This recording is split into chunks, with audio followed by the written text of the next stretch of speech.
Hello, my name's Lorenzo, and in this video I'll show you how to create an event that has a pricing option bundle with EventSmart.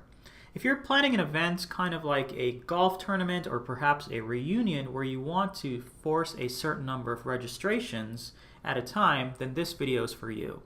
So let's get started. What I'll do now is to drop in some event details and let's take a look. And for this example, let's say that we're planning a class reunion and it has a registration option for a single guest, or there's a discount if you bring a date.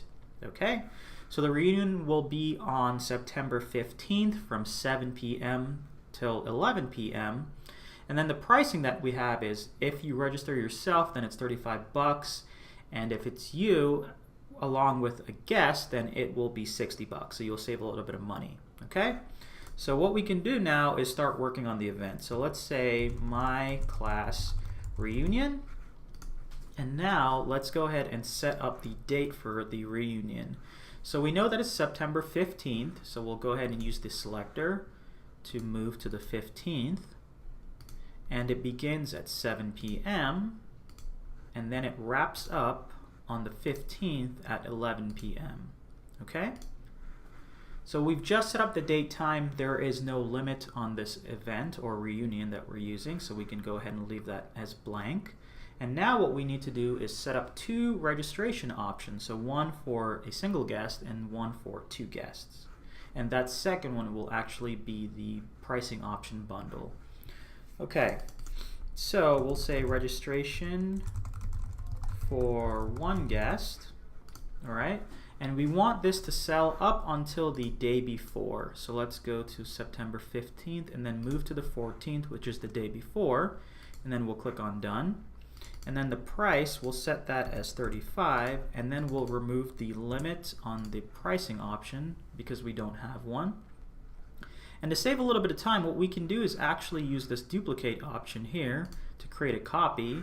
And then what we can do is to update the details that we need to update. So we can say registration for two guests, and the sale start and the sell until will remain the same, but now we need to update the price. So the price will actually be $30. And the reason for that is we are actually, in just a few moments, I'm actually going to set this so that it force selects a quantity of 2, or it defaults to a quantity of 2. That basically means that whatever price that is set here will be multiplied by the quantity that we set. So for example, if this is a pricing option for two guests, then 30 times 2 is 60. So that's just a quick overview of how we are getting to that value. Alright, so let's go ahead and set this up. On this option for two guests, what I'll do is click on this, and then I will set the maximum to 2 as well as the minimum to 2. And then I'll click that gear icon again. And now I need to adjust the original registration option. We'll leave the maximum and then we'll set this at 1. And then we'll click that again.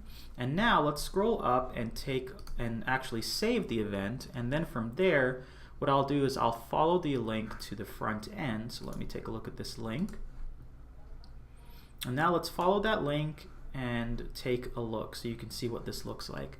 Again, this is a reunion that will take place on September 15th from 7 p.m. till 11 p.m. We have a registration option for a single guest, so if it's just you, then it's $35. And again, using the maximum and minimum limits, we've set this to just 1.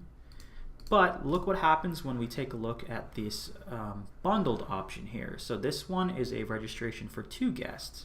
So you can see the updated pricing here. And if I click on this, notice that it doesn't let me select 1 or any number after 2. What we want is to use this option specifically for a group of two guests. Okay? So that's an example of how you could use a reunion, how you could use a bundle in order to set up a class reunion. Another use case where you might use this is perhaps a golf tournament where you need to register the players in perhaps a foursome or something along those lines. So that's an overview of how to use the bundled option in EventSmart, and I hope you found this video helpful. Thanks for looking.